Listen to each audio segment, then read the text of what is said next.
வணக்கங்க. இன்னைக்கு நான் பேச போகிறது வரதட்சணையை பற்றி தாங்க.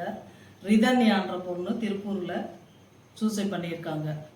அந்த குழந்தைய அவங்க தாய் தகப்பே நல்லபடியாக விசாரித்து கல்யாணம் பண்ணி ஏகப்பட்ட சீர் செலுத்தி கொடுத்துட்டேன், கல்யாணம் பண்ணி கொடுத்துருக்காங்க.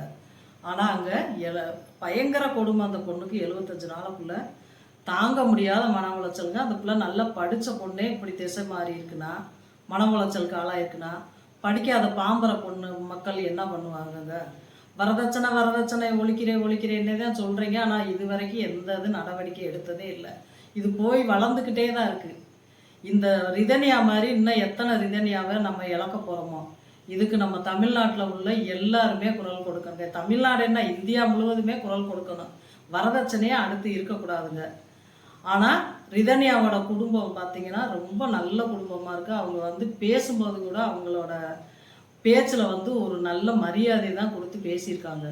அந்த குடும்பத்துக்காக நம்ம எல்லாரும் நின்று அவங்களுக்கு இப்போ விட்டுட்டோம்னா நீதியே கிடைக்காது. வாய் தான் அது இதுன்னு சொல்லி அவன் வெளியில் வர்றதுக்கு நல்ல வாய்ப்பு இருக்குங்க. அவனை கடைசி வரைக்கும் வெளியில் வர முடியாமல் கடுமையான தண்டனை வாங்கி கொடுக்கணும். அந்த குடும்பத்தில் அவனுக்கு இன்னொரு பெண்ணு அவன் கையால் கூட தொடக்கூடாதுங்க.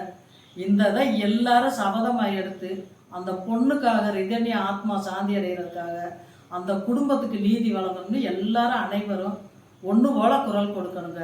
அப்போ தான் நம்ம வரதட்சணையோட பலம் என்னான்னு அடுத்து வர்றவே யோசிப்பாங்க.